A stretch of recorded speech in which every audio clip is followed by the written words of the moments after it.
ఒక్కొక్కసారి ఒక్కొక్క ఆత్మీయ సత్యంలోకి ప్రభు మనల్ని నడిపిస్తున్నందుకు కూడా ఆ దేవాది దేవునికి వందనాలు చెల్లించాలి మనము. ఒక్కొక్కసారి ఒక్కొక్క ఆత్మీయ అర్థం అదే రీతిగా వినడానికి కూడా మీరు ప్రయత్నం చేయండి. అందులో ఏముంది, ఇందులో ఏముంది, మేడం అక్కడికి ఇక్కడికి తేడా అనింది కదా, అప్పుడేం చెప్పింది ఇప్పుడేం చెప్పింది, అప్పుడేం రెఫరెన్స్ చెప్పింది ఇప్పుడేం రెఫరెన్స్ చెప్పింది, అప్పుడు ఏం ఆత్మీయ అర్థం చెప్పింది ఇప్పుడేం ఆత్మీయ అర్థం చెప్పింది అని చెప్పే విషయాన్ని మీరు అర్థం చేసుకోవడానికి ప్రయత్నం చేయండి. అందులో ఇందులో ఉండేటివి బయటికి తీయడానికి కూడా మీరు ప్రయత్నం చేయండి.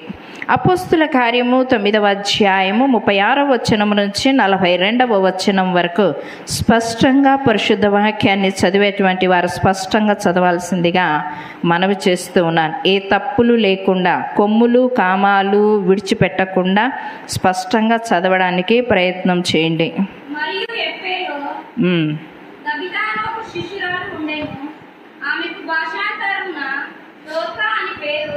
ఆమె సత్క్రియలను ధర్మకార్యములను బహుగా చేసి ఉండెను. ఆ దినముల యందు ఆమె గాయపడి చనిపోగా వారు శవమును కడిగి మేడగదిలో పరుండబెట్టిరి. లుద్ద యొప్పకు దగ్గరగా ఉంట చేత పేతురు అక్కడ ఉన్నాడని శిష్యులు విని అతడు తడువు చేయక తమ యొద్దకు రావాలని వేడుకొనుటకు 2 మనుషులను అతని యొద్దకు పంపిరి. పేతురు లేచి వారితో కూడా వెళ్ళి అక్కడ చేరినప్పుడు వారు మేడగదిలోనికి అతనిని తీసుకొని వచ్చింది. విధవరాండ్రందరూ వచ్చి ఏడ్చుతూ దోర్కా తమతో కూడా ఉన్నప్పుడు పుట్టిన అంగిలను వస్త్రములను చూపుచూ అతని ఎదుట నిలిచిరి. పేతురు అందరినీ వెలుపలికి పంపి మోకాళ్ళలోనే ప్రార్థన చేసి శవము వైపు తిరిగి తబితా దెమ్మనగా ఆమె కన్నులు తెరిచి పేతురును చూచి లేచి కూర్చుండెను. దేవునికి స్తోత్రం. హల్లెలూయా. ఒక చిన్న ప్రార్థన చేసుకుందాం. అందరూ తలలు వంచి ఏకీభవించండి. పరిశుద్ధాత్మ దేవుడు మనతో మాట్లాడాలి. మానవుల స్వరాలు వ్యర్థమైపోతాయి, కానీ ఆయన స్వరము పరిశుద్ధమైనది గాను, పశ్చాత్తాపము కలిగించేది గాను, మారు మనస్సు కలిగించేది గాను ఉంటుంది. కనుక అందరం ఏకీభవించి ప్రార్థన చేస్తాం. మమ్మల్ని మిక్కిలిగా ప్రేమిస్తున్న మా ప్రియ పరలోకపు తండ్రి, పరిశుద్ధుడా నీకు స్తోత్రము నా తండ్రి. ఈ పునరుత్థానపు ఆరాధనలో మీకు ప్రభువా నా తండ్రి, మీరు మాకు విరిచి వడ్డిస్తున్నటువంటి వాక్య సందేశాన్ని బట్టి కృతజ్ఞతాస్తుతులు చెల్లిస్తున్నాం నా తండ్రి. నన్ను మరుగుపరిచి మీరు మహిమ పొందుమని, ఈ యొక్క వాక్య సందేశాన్ని అంతటినీ ఆత్మీయమైనటువంటి అర్థాలతో మీరు మాకు విరిచి వడ్డించమని యేసు శక్తి కలిగిన నామమును బట్టి అడిగి వేడుకొంటున్నాము నా తండ్రి. హల్లెలూయా. అపోస్తుల కార్యము 9వ అధ్యాయము 36వ వచనం నుంచి 42వ వచనాన్ని వరకు మనం చూసుకున్నట్లయితే, మరియు యొప్పేలో తబితా అను శిష్యురాలు ఉండెను. ఎక్కడంట అండి? యొప్పేలో. యొప్పే అనేటువంటి మాట ఇంకా 2-3 చోట్ల కనపడుతుంది మనకి. యొప్పే అనేటువంటి మాట ఇంకొక 2 చోట్ల బాగా కనపడుతుంది. యోనా గ్రంథము 1వ అధ్యాయము 3వ వచనములోను, అపోస్తుల కార్యము 10వ అధ్యాయములోను మనకు కనపడుతూ ఉంది. యొప్పే. యోనా యెహోవా దేవుడు నినివే పట్టణానికి వెళ్ళమన్నప్పుడు ఆయన ఏం చేస్తున్నాడంటే, యొప్పే ప్రాంతానికి వెళ్ళి తర్షీషు ప్రాంతానికి వెళుతూ ఉన్నాడు. యొప్పే ప్రాంతము ఓడరేవు ప్రాంతం, అంటే మన బస్ స్టాండ్ ఉన్నట్టుగా ఓడలో ప్రయాణం చేసేటువంటి ఓడరేవు ప్రాంతం అది. ఆ ప్రాంతంలో చాలామంది ప్రయాణం చేస్తూ ఉండేటువంటి వారు. యోనా కూడా దేవుడు ఒక ప్రాంతానికి వెళ్ళమన్నప్పుడు ఆ ప్రాంతానికి వెళ్ళపోగా యొప్పేకొచ్చి తర్షీషు ఓడని ఎక్కినట్టుగా మనం చూస్తూ ఉన్నాం. తర్వాత కొర్నేలి దేవుడు మాట్లాడుతూ ఉన్నప్పుడు కొర్నేలితో చెప్తున్నటువంటి మాట, యొప్పేలో పేతురున్నాడు, పేతురును పిలిపించుకొని ఆయన చెప్పేటువంటి మాటలను నువ్వు వినుము అని అపోస్తుల కార్యము 10వ అధ్యాయంలో మనకు తెలియచేశారు. అదే రీతిగా ఈ ఓడరేవు ప్రాంతము కలిగినటువంటి ఈ ప్రాంతములో ఈ యొక్క తబిత కూడా నివసిస్తూ ఉంది. ఆమె కూడా ఏమంటున్నారంటే శిష్యురాలు అని అంటున్నారు. ఆమె అంట శిష్యురాలు. విశ్వాసపరురాలు కాదు ఆమె. విశ్వాసపరురాలికి శిష్యురాలికి చాలా తేడా ఉంది. శిష్యురాలు మనకు మార్కు రాసిన సువార్త 16వ అధ్యాయంలో మనం చూసినట్లయితే అనేక ప్రజలకంట అక్కడ శిష్యులకు చెప్తూ ఉండేటువంటి మాట, యేసు ప్రభువారు ఏమంటున్నారంటే, నా నామములో మీరు బాప్తిస్మం ఇచ్చి వారిని నా శిష్యులనుగా చేయుడి అని అంటున్నాడు. వారిని నా శిష్యులనుగా చేయుడి అంటే విశ్వాసులుగా చెయ్యండి అని చెప్పలేదు, కానీ ఆయన ఏమంటున్నాడంటే నా శిష్యులనుగా చేయుడి.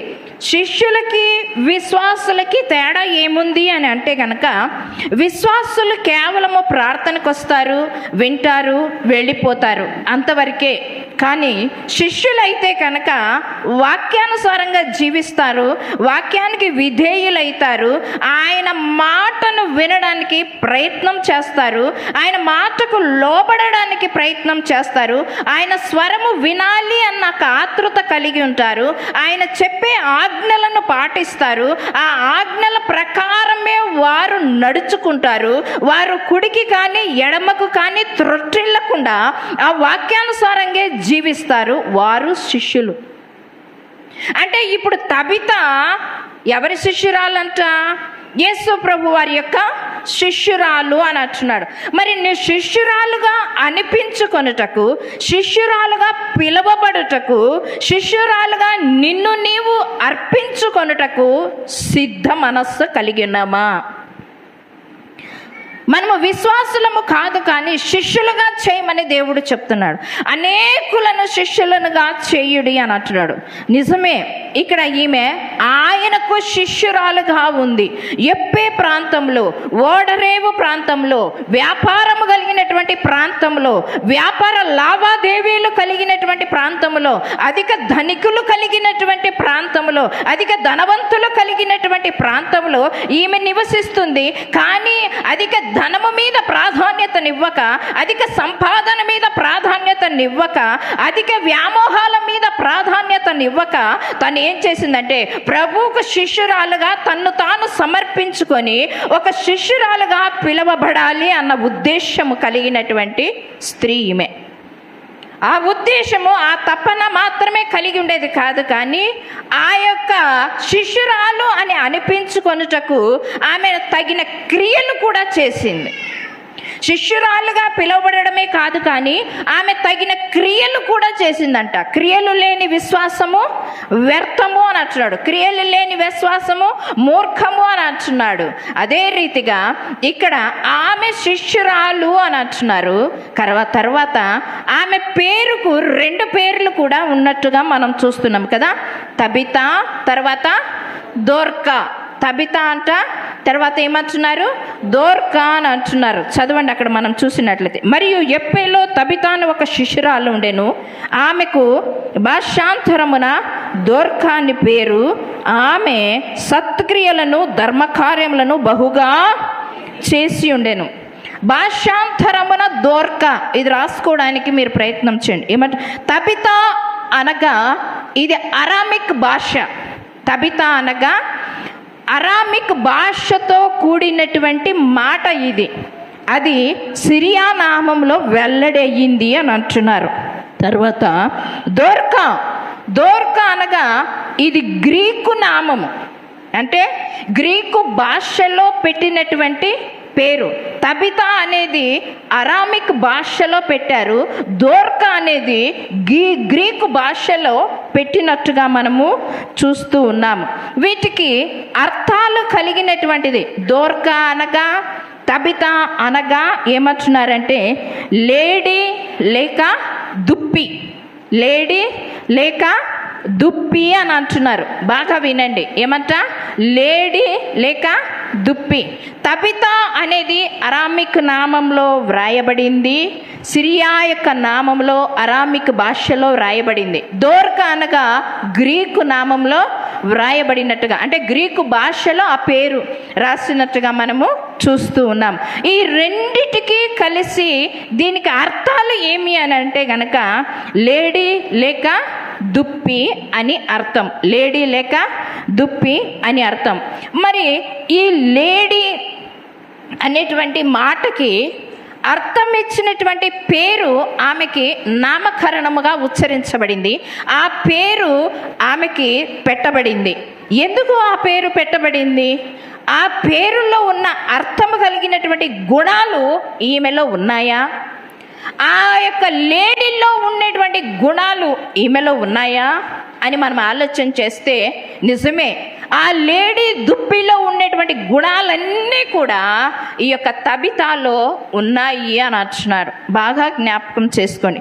మరి ఆ లేడీ దుప్పిలో ఉండేటువంటి గుణాలు మనం కొన్ని తెలుసుకోవడానికి ప్రయత్నం చేద్దాం. ఒక 6 విషయాలు కానీ 5 విషయాలు కానీ మన సమయాన్ని బట్టి మనము దాన్ని ఉపయోగించుకున్నాం. 10 సందర్భాలు ఉన్నాయి, కానీ నేను చెప్పబోయేది ఒక 5 కానీ 6 కానీ మీరు వినడానికి ప్రయత్నం చేయండి. ఎందుకంటే మీరు టైం మెయింటైన్ చేస్తారనమాట, టైమింగ్స్ మెయింటైన్ చేస్తారు. అందుకు ఆ టైం ప్రకారం ఆ వాక్యాన్ని ముగించాలి అంటే ఒక 5 కానీ 6 కానీ మాత్రమే ఉంటాయి. ఎక్కువ సమయాన్ని పొడిగించడమంటే మనము 10 సందర్భాలు కూడా మనము దీంట్లో ఉండేటువంటి విషయాలు తెలుసుకోవచ్చు మనం. కానీ తెలుసుకోవాలన్న అటెన్షను మీలో ఉన్నట్లయితే 10 తెలుసుకోవడానికి ప్రయత్నం చేయండి, లేదంటే 5, 6 తెలుసుకోవడానికి ప్రయత్నం చేయండి. మొదటిది, ఆ లేడీకున్న ప్రత్యేకతలు. మొదటిది సామెతల గ్రంథము 5వ అధ్యాయము 19వ వచనాన్ని ఒకసారి చూసుకుందాం. సామెతల గ్రంథము 5వ అధ్యాయము 19వ వచనాన్ని. అతి ప్రియమైన లేడీ అందమైన దుప్పి అని వ్రాయబడింది. ఏమంటండి? అతి ప్రియమైన లేడీ, అది అందమైన దుప్పి అని అంటున్నారు. అందమైన దుప్పి, దాన్ని గనక మనము చూసినట్లయితే మన కంటికి ఇంపుగా కనపడుతుంది, సొగసుగా కనపడుతుందంట, అందంగా కనపడుతుందంట.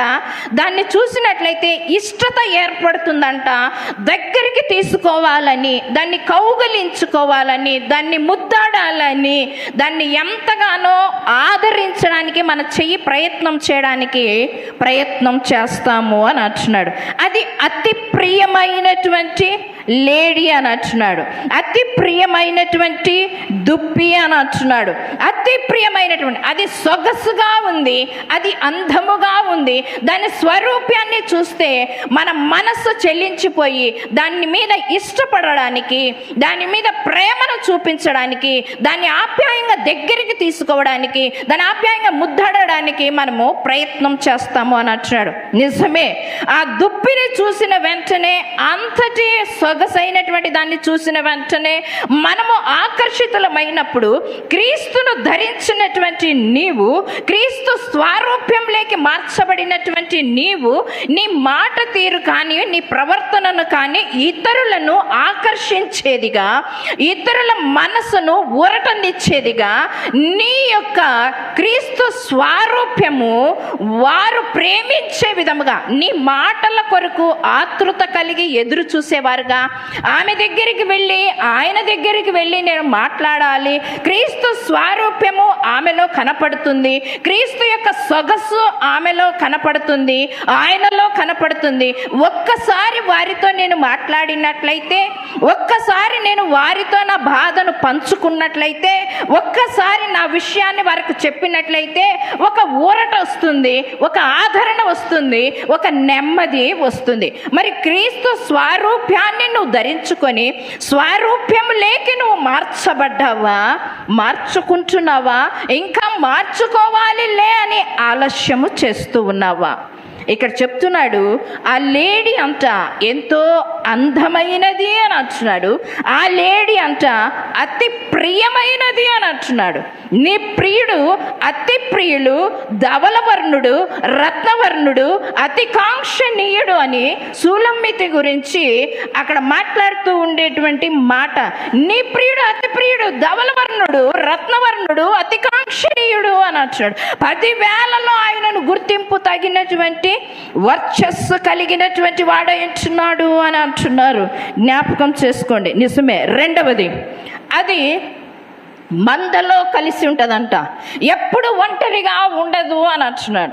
ఎప్పుడు ఒంటరిగా ఉండదంట. నంబర్ 1 ఏమంట?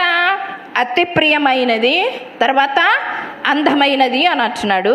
నంబర్ 2 ఏమంటున్నాడంటే అది మందలో కలిసి ఉంటుందంట, కానీ ఒంటరిగా ఉండదు అని అంటున్నాడు. అది మందలో కలిసి ఉంటుంది అంటున్నాడు. విశ్వాసుల మధ్యలో నీ సమూహములో నువ్వు ఉన్నావా? క్రైస్తవుల సమూహములో నీవు ఉన్నావా? విశ్వాసుల సమూహములో నీవు ఉన్నావా? కొంతమంది మన సంఘానికి వస్తారు, బాగా గమనించండి, నూతనంగా వస్తారు. నూతనంగా వచ్చినటువంటి వ్యక్తులు మన సహవాసంలో కనపడిన తర్వాత, మన సంఘములో కనపడిన తర్వాత, మన పరిచర్యలో కనపడిన తర్వాత, మన మందిరములో కనపడిన తర్వాత వారిని ఏం చేయాలి? ప్రేమతో మనం ఏం చేయాలంట? పలకరించాలి. మా మందలోకి రమ్మని ఆహ్వానించాలి. మా మందలో నీళ్లు తాగమని చెప్పాలి. మా మందలో ఆత్మీయమైనటువంటి ఆహారాన్ని భుజించమని చెప్పాలి. ఆ ప్రేమను మనము పంచినట్లయితే, ఆ ఆదరణను వారికి చూపించినట్లయితే, ఆ ప్రేమకరమైనటువంటి ఉల్లాసకరమైనటువంటి మాటలు వారికి పంచినట్లయితే వారు ఇంకొకసారి రావడానికి ప్రయత్నం చేస్తారు. బాగా గమనించండి. లేదంటే వారిని చూసి చూడనట్టుగా ఆమె నాకు పరిచయం లేదు, ఆమె నాకు తెలియదు, ఆమె ఎక్కడి నుంచి వచ్చిందో అని చెప్పేసి ఆమె ఇటువైపుగా వస్తుంటే నువ్వు ఇటువైపుగా వెళ్ళడానికి ప్రయత్నం చేస్తావు. అది కాదు. సహోదర ప్రేమను కలిగి ఉండుడి, సహవాస ప్రేమను కలిగి ఉండుడి, ఐక్యతను కలిగి ఉండుడి అని దేవాది దేవుడే చెప్తూ ఉండేటప్పుడు మనం ఏం చేస్తున్నామంటే వాళ్ళు నూతనంగా వచ్చారు, ఎవరో నాకు తెలియదు అని అంటున్నాడు. కానీ ఇక్కడ చూసినట్లయితే దుప్పి అంట అది ఒంటరిగా ఉండడానికి ప్రయత్నం చేయదు. అంటే నూతనముగా వచ్చినటువంటి విశ్వాసులు ఒంటరిగా ఉంటారు. ఆ ఒంటరిగా ఉన్నటువంటి వాళ్ళని నువ్వు మందలో చేర్చడానికి ప్రయత్నం చేయాలి. ఆ ఒంటరిగా ఉన్నటువంటి వారు మందలో కలపడానికి ప్రయత్నం చేయాలి. మంద సహవాసాన్ని ఇవ్వాలి, మంద ఆహారాన్ని ఇవ్వాలి, మందలో ఉన్న ఆత్మీయతను ఇవ్వాలి, మందలో ఉన్న ప్రేమను అందించాలి, మందలో ఉన్న ఆప్యాయతను అందించాలి, మందలో ఉన్న ఆదరణను అందించాలి మనము. అప్పుడు వారు మర్చిపోరు, దాన్ని వారు విడిచిపెట్టరు. వారే బాగా గమనించండి. నువ్వు సహవాసంలో ఒక దుప్పిలాగా ఉన్నావా? సహవాసంలో ఒక లేడీలాగా నువ్వు ఉన్నావా? సహవాసంలోనే ఉన్నావా? కొంతమందిని చూసినట్లయితే కొన్ని గృహాలలో ఒక్కొక్కరు ఏం చేస్తుంటారంటే ఎప్పుడు ఒంటరిగా ఉండడానికి ప్రయత్నం చేస్తారు. ఎప్పుడు ఒంటరిగా ఉండడానికి ప్రయత్నం చేస్తారు. వాళ్ళు ఏమంటే కలిసి తినరు, కలిసి భోంచేయరు, కలిసి జీవించరు, కలిసి మాట్లాడరు, ఏది చేయరు. ఒంటరిగానే అట్లా ఒంటరిగా ఉన్న క్రీస్తుతో సహవాసాన్ని కలిగి ఉన్నారా అంటే అది కూడా లేదు వాళ్ళకి. వాళ్ళు ఎప్పుడు ఒంటరి బ్రతికే, ఒంటరి జీవితమే. వాళ్ళు ఎవరితో మాట్లాడరు, ఎవరితో పలకరించరు. నాదొక ప్రత్యేకత అని అంటూ ఉంటారు. మా ఇంట్లో ఒక అమ్మాయి అమ్ము అనే పాప పని చేస్తుంది. ఆ అమ్మాయి పని చేసేటప్పుడు ఆ అమ్మాయి అస్సలు మాట్లాడదు. పనికి వచ్చింది మొదలుకొని 2 గంటల సేపు పని చేస్తుంది. ఆ 2 గంటలు అయిపోయేంత వరకు కూడా ఏమీ మాట్లాడదు. అమ్మాయి ఆ బెడ్షీట్స్ తీసి ఇక్కడ వెయ్యి అని అంటే సరే అని కూడా అనదు, కానీ ఆ పని మాత్రం చేసేస్తుంది. అంటే పలకరించదు, మౌనంగా ఉంటుంది. వాళ్ళ తల్లి కంప్లైంట్ ఇచ్చాను నేను, ఆ అమ్మాయి ఎందుకు మాట్లాడదు అని అంటే ఆ పాప స్వభావమే అటువంటిదక్క, మేము ఇంట్లో కూడా చాలా తిడతాము అని అంటున్నారు. అంటే అమ్మాయి ఒంటరిగా ఉండడానికి, వ్యక్తిగతంగా ఉండడానికి, ఆమె తనే లోపల మాట్లాడుకోవడానికి ప్రయత్నం చేస్తుంది. కలసదు, కుటుంబంలో కలసదు, తల్లిదండ్రులతో కలసదు, అక్క చెల్లెళ్ళతో కలసదు, సహవాసంలో కలసదు, ఎవరూ కలసరంట. జ్ఞాపకం చేసుకోండి. కానీ ఈ దుప్పి మందలో కలిసి ఉంటుంది, వేరుగా ఎప్పుడు ఉండదంట, ఒంటరిగా ఎప్పుడు ఉండదంట. అది ఎప్పుడు చూసినా సహవాసాన్నే కోరుకుంటుందంట, ఎప్పుడు చూసినా సహవాస ప్రేమనే కోరుకుంటుందంట, ఎప్పుడు చూసినా సహవాసం యొక్క ఆప్యాయతనే కోరుకుంటుందంట. తర్వాత మనం ఆలోచన చేస్తే 3వదిగా మనం చూసినట్లయితే అది పవిత్రమైనటువంటి జంతువు అన్నటువంటి ద్వితీయోపదేశకాండం 14వ అధ్యాయము 5వ వచనంలో చూడండి. అంటే అక్కడ స్పష్టంగా లేదు, కానీ జంతువుల పేర్లన్నీ ఇచ్చారు. అక్కడ లేడీ పవిత్రమైనటువంటి జంతువు అంటున్నాడు. మోషే ద్వితీయోపదేశకాండం 14వ అధ్యాయము 5వ వచనములో రాసినట్టుగా మనం చూస్తున్నాం. అమ్మా చదువుమా. అమ్మా ఎద్దు, గొర్రెపిల్ల, మేకపిల్ల, దుప్పి, తెల్ల జింక, ఎర్ర చిన్న జింక, దుప్పి, కారు మేక, ఇవన్నీ పవిత్రమైన జంతువులంట. ఇవన్నీ పవిత్రమైన జంతువులు. ఇవి ఎట్లా పవిత్రమైన జంతువులు అని అంటే, అవి 2 డెక్కలు కలిగిండేటివంట, నెమరు వేసేటివంట. 2 డెక్కలు కలిగిండేటివి, నెమరు వేసేటివి. ఒక డెక్క ఉండి నెమరు వేయకపోయినా మనము ఆ యొక్క జంతువును తినకూడదు అని అంటున్నాడు. కానీ 2 డెక్కలు ఉండి కూడా నెమరు వేయని జంతువులు పంది కూడా ఉంది. బాగా ఆలోచన చేస్తే కింది వచనాల్లో మనం చూసినట్లయితే పవిత్రములైన జంతువులు, అపవిత్రమైన జంతువులు ఉన్నాయి. వేటిని తినాలి, వేటిని తినకూడదు. వేటి జలచరాలు మనము తినాలి, వేటి జలచరాలు తినకూడదు. పక్షులు అన్ని పవిత్రమైనటివే, వాటిని అన్నిటినీ తినమంటున్నాడు. కానీ మనం ఆలోచన చేస్తే జంతువులలో మాత్రము 2 డెక్కలు కలిగి నెమరు వేసేటివి మాత్రమే తినాలి అని లేఖనంలో చెప్తున్నాడు. అదే రీతిగా ఇక దుప్పి అంట 2 డెక్కలను కలిగినటువంటిది అయి, ఈ యొక్క దుప్పి పవిత్రమైనది, ఈ దుప్పి నెమరు వేసేది అయి ఉంది అని అంటున్నాడు. పవిత్రమైనటువంటి జీవితాన్ని కలిగి ఉండాలి అనే లేఖనంలో మనకి తెలియచేస్తున్నాడు. ఈ లక్షణాలు మనలో ఉన్నాయా? నెమరు వేసుకుంటుంది అంటే దాని అర్థం ఏమి అంటే, ఇప్పుడు వాక్యమును నువ్వు విని ఉన్నావు, ఆ వాక్యాన్ని నీ హృదయంలో నెమరు వేసుకోవాలి. పొరపాటున దాన్ని మర్చిపోవడానికి ఆస్కారం లేదు. కొంతమంది ఈ చెవులో విని ఈ చెవులో వదిలిపెట్టేస్తూ ఉంటారు వాక్యాన్ని హృదయంలో నింపుకొని దాన్ని రాత్రికాల సమయమందు నువ్వు ఒంటరిగా కూర్చున్నప్పుడు ఒకరితో పంచుకోవడానికన్నా, లేకపోతే నీ తలంపులలో నెమరు వేసుకోవడానికైనా నువ్వు ప్రయత్నం చేయాలి. అది పవిత్రమైనటువంటి జీవితం, అది పరిశుద్ధమైనటువంటి జీవితం. నువ్వు ఎప్పుడైతే వాటిని నెమరు వేసుకుంటూ ఉంటావో, ఎప్పుడైతే వాటిని తలపోసుకుంటూ ఉంటావో, అప్పుడు నీకేమనిపిస్తుంది తెలుసా? సెల్ ఫోన్ చూడడానికి ఆస్కారం ఉండదు. ఉదయకాల సమయమందు మా కోడలు సెల్ ఫోన్లో ఒక వర్తమానం పెట్టింది. ఆ వర్తమానం వింటూ ఉండేటప్పుడు ఐఫోన్ కనిపెట్టినటువంటి వ్యక్తి అంట, ఆ వ్యక్తి పిల్లలకి ఫోన్లు ఇవ్వడంట. ఆ వ్యక్తి పిల్లలకి ఫోన్ ఇవ్వడంట. మనం ఏం చేస్తామంటే, పిల్లలు ఏడుస్తున్నారని, పిల్లలు అన్నం తినడం లేదని, పిల్లలు మారం చేస్తున్నారని వెంటనే ఏం చేస్తారు తెలుసా? దాన్ని సెల్ ఫోన్ ఇవ్వడానికి ప్రయత్నం చేస్తాం. చాలామంది తల్లులు, పిల్లలు వినండి మీరంతా, చేస్తూ ఉంటారు. వెంటనే వాళ్ళు ఏడుపు ఆపేసి ఆ సెల్లును చూడడానికి, ఆ సెల్లుకు ఏం చేస్తారంటే అట్రాక్ట్ అయిపోయి అందులో చూడడానికి ప్రయత్నం చేస్తారు. అప్పుడు ఆ సెల్ ఫోన్ కనిపెట్టినటువంటి వ్యక్తి, ఇంటర్వ్యూ చేస్తున్నటువంటి వ్యక్తి అడుగుతాడు, అయ్యా, లోకమంతా తమ పిల్లలు ఏడుస్తూ ఉండేటప్పుడు, తమ పిల్లలు భోంచేసేటప్పుడు, తమ పిల్లలు మారం చేసేటప్పుడు సెల్ ఫోన్లు ఇస్తున్నారు, మరి నీ పిల్లలకు మీరేమి ఇస్తారు అని అంటే, నా పిల్లలకు నేను కనిపెట్టినటువంటి ఐఫోన్ ఇవ్వను కానీ, ఐఫోన్ ప్యాడ్ ఇవ్వను కానీ, ఏమి ఇవ్వను కానీ నా పిల్లలకు పుస్తకాలు ఇస్తాను అంటాడంట. ఏమంట? నా పిల్లలకి పుస్తకాలు ఇస్తాను అని అంటున్నాడు. ఎందుకయ్యా పుస్తకాలు ఇస్తావు అని అంటే, అక్కడ చూసినట్లయితే ఆ సెల్ ఫోన్లో వచ్చేటువంటివి ఏవైనా ఒకరు సాధించిండేటివి, ఒకరు పొందుకుండేటివి, చేయవలసినటువంటి వాటిని అన్నిటినీ చూస్తే వాడు నవ్వుకుంటాడే తప్పితే, వానికి వాడుగా నేను ఓన్గా ఒక వస్తువును తయారు చేయాలి, ఓన్గా ఒకటి ప్రిపేర్ కావాలి, ఓన్గా ఒక ప్రాజెక్ట్ వర్క్ను చేయాలి అన్న ఆలోచన వానికి రాదు. ఆ ఆలోచన వానిలో పుట్టించాలి అంటే పుస్తకాలు చదవాలి. వాడు చదివితే ఒకటి కనిపెట్టాలని, వాడు అది చదివితే ఒకటి ఏదైనా తెలుసుకోవాలని ఆతృత పడతాడు. కానీ అదే సెల్ ఫోన్లో అయితే వేరొకడు తయారు చేసిండేది చూడడానికి మాత్రమే ప్రయత్నం చేస్తాడు తప్పితే వాడు ఓన్గా మైండ్ను ఉపయోగించడు.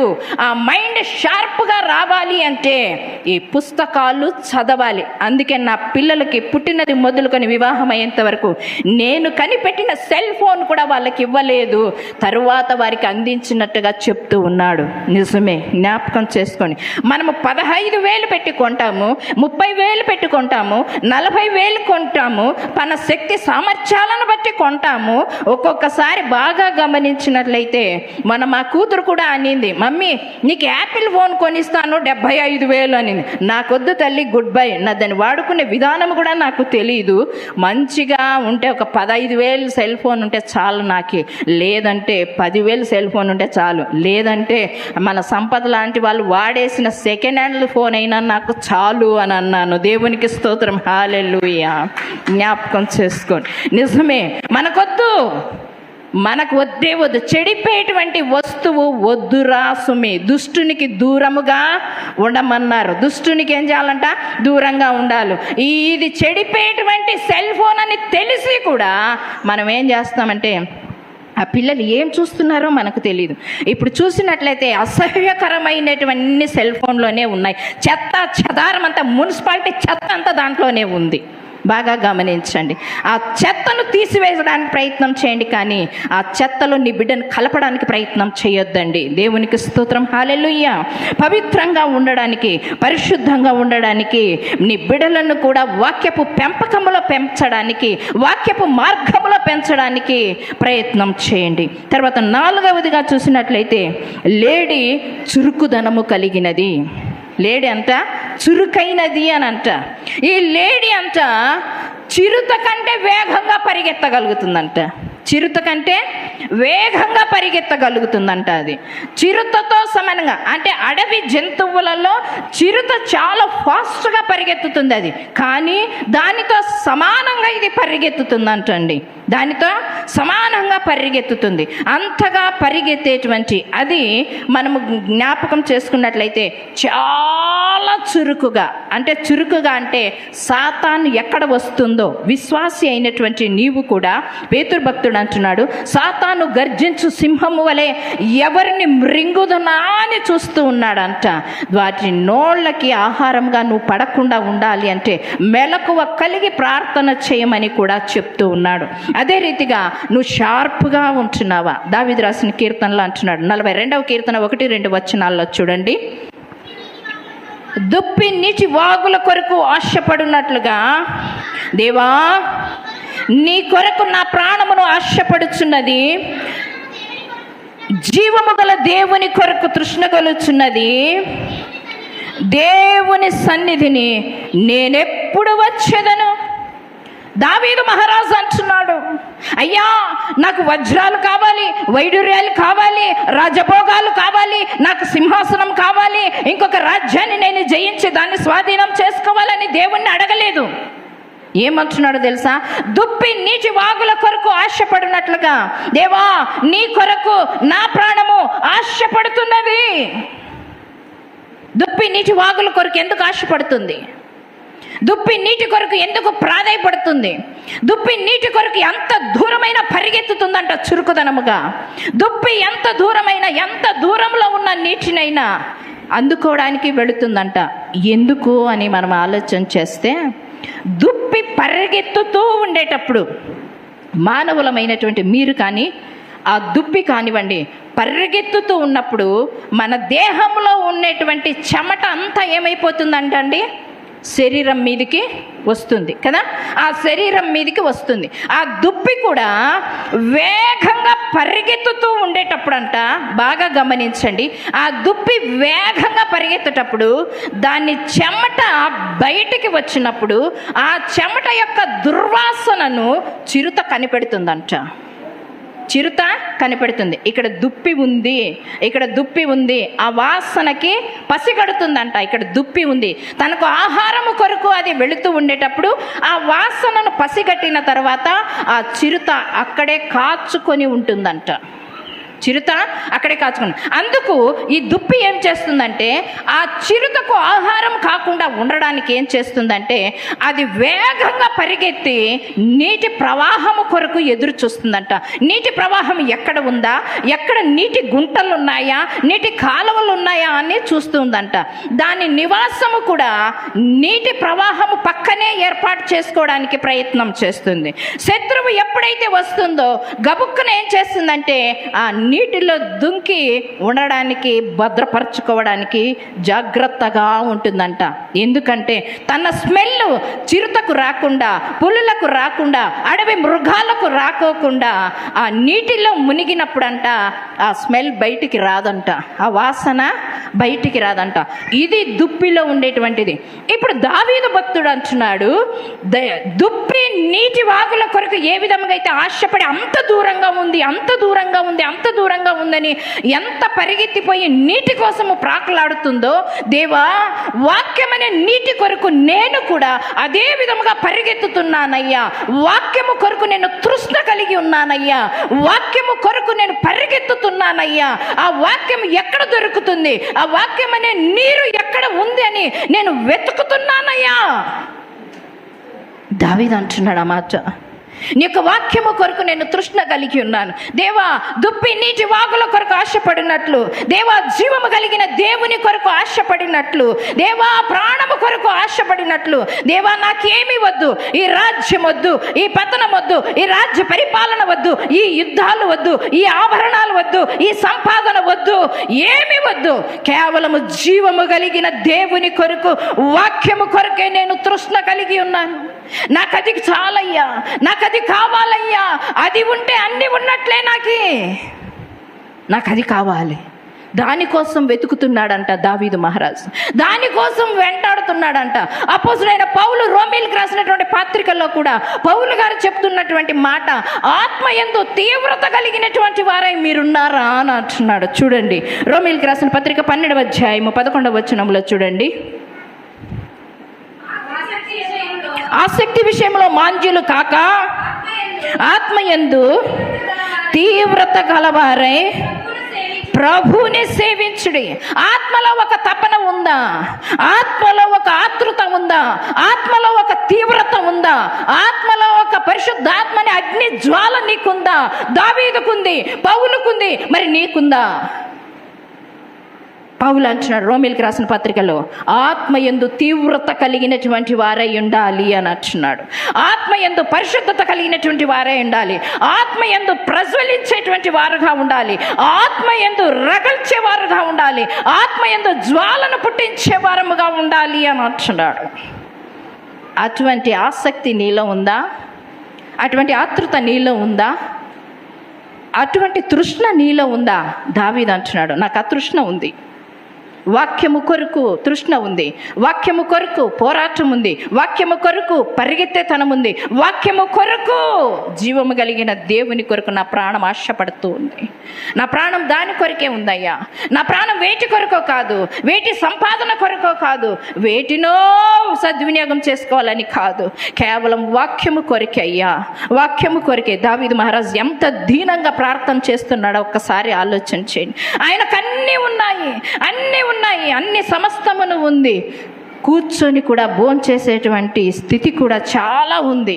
కానీ ఆయన ఏం చేస్తున్నాడు? అన్నీ ఉన్నా నువ్వు లేకపోతే నాకు సున్నా, నువ్వు లేకపోతే నాకు సున్నా, నాకేమొద్దయ్యా, వాక్యము కావాలి, వాక్యము కావాలి అంటున్నాడు. అది తర్వాత 5వది, అది చురుకైన పాదాలు కలిగింది. చురుకైనది నేను చెప్పాను కదా, చురుకుగా పరిగెత్తగలదు, చురుకుగా నీళ్ళలోకి దుంకగలదు, చురుకుగా నీళ్ళలో తన ప్రాణాన్ని కాపాడుకోగలదు. శత్రువు రాకోకుండా, శత్రు దాడి జరగకోకుండా, సాతాను దరిదాపులకి రాకోకుండా ఏం చేస్తుందంట? అది భద్రపరుచుకుంటుంది. తరువాత దాని పాదములు కూడా చురుకైనవంట, దాని పాదములు కూడా చురుకైనవి అని అంటున్నాడు. హబక్కు గ్రంథము 3వ అధ్యాయము 18, 19 వచనాలు. హబక్కుకు గ్రంథము,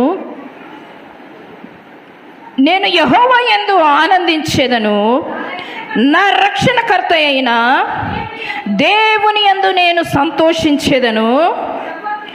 ప్రభువకు యెహోవాయే నాకు బలము, ఆయన నా కాళ్ళను లేడి కాళ్ళ వలె చేయును. ఉన్నత స్థలముల మీద ఆయన నన్ను నడువ చేయును అంటున్నాడు. ఏమంటండి? ఆయనే నాకు బలము. హబక్కు గ్రంథకర్త ప్రార్థన చేస్తున్నాడు. ఎవరికి ప్రార్థన చేస్తున్నారు? జీవము కలిగిన దేవునికి ప్రార్థన చేస్తున్నాడు. పరలోకమందు ఆశీనుడైనకు ప్రార్థన చేస్తూ ఉన్నాడు. జీవాధిపతి అయిన దేవునికి ప్రార్థన చేస్తున్నాడు. ఆకాశంలో సింహాసనం, భూమిని పాదపీఠముగా ధరించుకున్న ఆయనకు ప్రార్థన చేస్తున్నాడు. మాట్లాడే దేవునికి ప్రార్థన చేస్తున్నాడు. పరమందు ఆశీనుడై మానవులు ప్రార్థన చేస్తూ ఉంటే ఆ ప్రార్థనను గైకొంటూ ఉన్నాడు. ఈ హబక్కుకు అదే విధంగా ప్రార్థన చేస్తున్నాడు. యెహోవా, యెహోవా యందు నేను ఆనందించెదను, నా రక్షణకర్త అయిన నా దేవుని యందు నేను సంతోషించెదను. ఎవరి దగ్గర సంతోషం లేదు, ఎవరి దగ్గర ఆనందం లేదు, నా జీవము కలిగిన దేవుని దగ్గర మాత్రమే సంతోషం ఉంది, నా యెహోవా యందే సంతోషం ఉంది అని అంటున్నాడు హబక్కు గ్రంథకర్త. ప్రార్థన చేస్తున్నాడు. నువ్వు వేటి గురించి ప్రార్థన చేస్తున్నావు? అయ్యా, నీ యందే నాకు సంతోషం ఉంది, నీ యందే నాకు ఆనందం ఉంది, నీ యందే నాకు బ్రతుకు ఉంది, నీ యందే నాకు శ్వాస ఉంది, నీ యందే నాకు జీవం ఉంది. తర్వాత అంటున్నాడు, ప్రభువు యెహోవా నీవే నాకు బలము. ప్రభువు యెహోవా నీవే నాకు బలము. మనము తింటేనే బలము, మనకి తింటేనే బలము. 3 పూటల మాంసం తినమన్నా తింటాము, 3 పూటల చికెన్ తినమన్నా తింటాము కదా. అదే బలము, అదే జీవము, అదే శక్తి. కానీ ఇక్కడ హబక్కు అంటున్నాడు, నాకు అన్నపానాలు కాదు బలము. ఏది బలం అంట? నీవే నాకు బలము. దేవునికి స్తోత్రం, హల్లెలూయా. మనం అంటామా మాట? మనం అంటామా? ఒక్కసారి జ్ఞాపకం చేసుకోండి. ఉదయకాల సమయం ముందు ఈరోజు ఒక 15 నిమిషాలు లేటుగా వచ్చాను నేను. ఎందుకు అని అంటే, బస్ స్టాండ్ దగ్గర నుంచి ఒక ఫ్యామిలీ వచ్చారు. ఆ ఫ్యామిలీ వచ్చింటే ఆ ఫ్యామిలీ బొయ్యోళ్ళు. అంతకుముందు గత 10 సంవత్సరాల కిందర మన దగ్గరే రక్షణ పొందారు దేవుని కృపను బట్టి. రక్షణ పొందినటువంటి వారు ఒక కుటుంబము ద్వారా 10 కుటుంబాలు కదిలించబడ్డాయి. ఒక కుటుంబం ద్వారా ఒక తల్లి రక్షణ పొందింది. వృద్ధ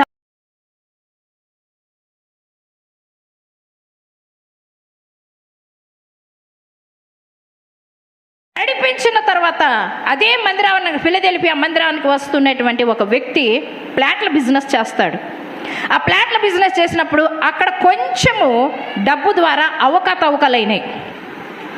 అది నమ్మనటువంటి ఆ తల్లి క్రైస్తవ్యంలో కూడా ఇంత మోసం ఉందా అని అనింది. ప్రాణం బగ్గుమనింది.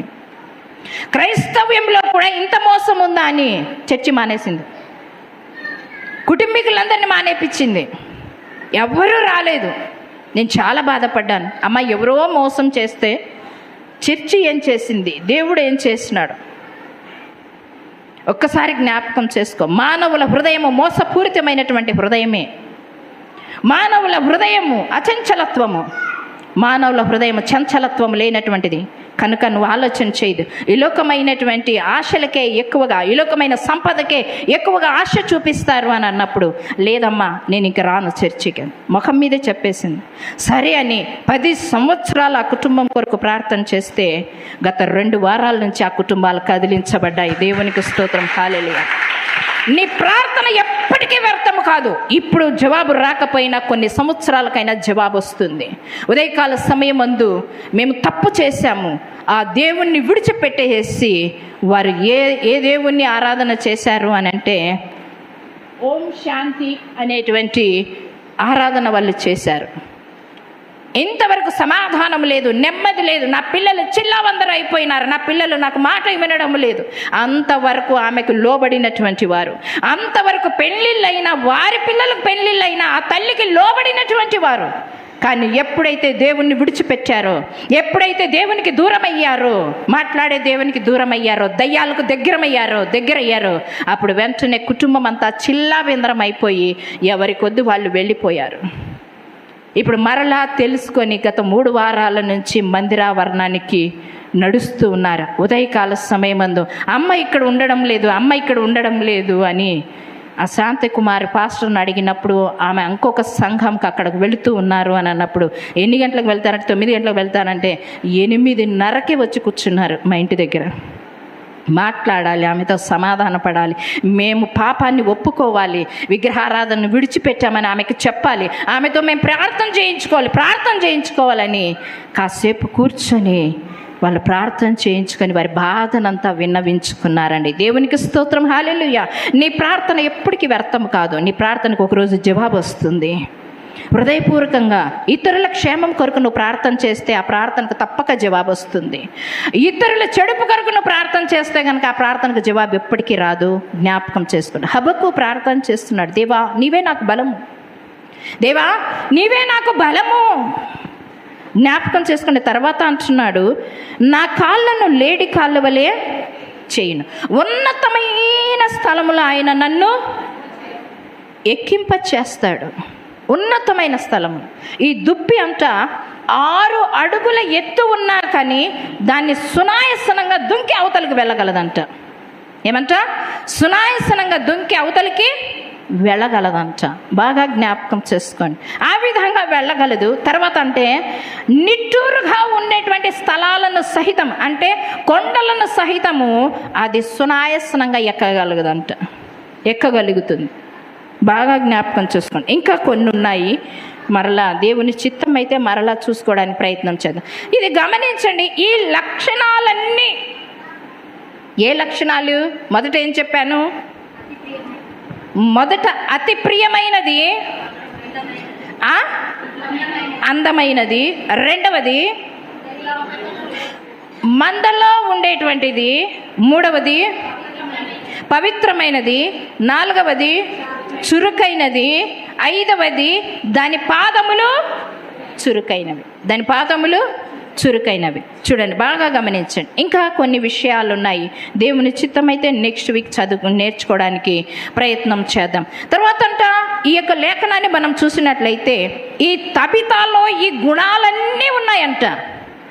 ఆమె చురుకుదనము కలిగింది, ఇతరులను ఆకర్షించింది, ఇతరులను తన దగ్గరికి తీసుకొని వచ్చింది. తర్వాత చూసినట్లయితే ఆమె సత్క్రియలు, ధర్మకార్యాలు ఏం చేశాయంట? దేవుని దగ్గరికి వెళ్ళాయి. కొర్నేలి కూడా సత్క్రియలను, ధర్మకార్యాలు, ప్రార్థనలు కూడా దేవుని సన్నిధికి చేర్చబడ్డాయి అని అంటున్నాడు. అదే రీతిగా తబితాలో ఉన్నటువంటి లక్షణాలు మనకు కూడా ఉండాలి. తబితాలో ఉన్న ప్రార్థనా జీవితము మనకు ఉండాలి. తబితాలో ఉండేటువంటి సత్క్రియలు అవి కూడా మనకు ఉండాలి. తబిత ఏ విధముగా అయితే లేడి వలె ఉందో, తబిత ఏ విధముగా అయితే దుప్పి వలె ఉందో, అందులో ఉన్నటువంటి దుప్పిలో ఉన్నటువంటి గుణాలను ఆ తబితలో ఏ విధముగా కలిగి ఉందో, క్రీస్తు దగ్గర నీవు ఆయన పోలికలను నువ్వు కూడా కలిగి ఉండాలి. ఆయన మార్గంలో నువ్వు కూడా నడవాలి. ఆయన ఎంత చురుకుగా సువార్తను ప్రకటించారో, ఎంత చురుకుగా వడిగా పగులంతా సువార్తను ప్రకటించి రాత్రంతా ప్రార్థన చేశారో, అదే రీతిగా నా జీవితమును కూడా కలిగి ఉండాలి. అదే రీతిగా నువ్వు ఉన్నట్లయితే ప్రభు కూడా నిన్ను ఆశీర్వదిస్తాడు అని అంటాడు. మరి ఆశీర్వాదం నీకు కావాలన్నా, నాకు కావాలన్నా? ఒకసారి ఆలోచించి, అయ్యా లేడి వలె, దుప్పి వలె నేను కూడా ఉండడానికి ప్రయత్నం చేస్తాము అని మనమందరము కలిసి ప్రార్థన చేసుకుందాం. దేవుడి కొద్ది మాటలు దీవించి ఆశీర్వదించును గాక. హల్లెలూయా.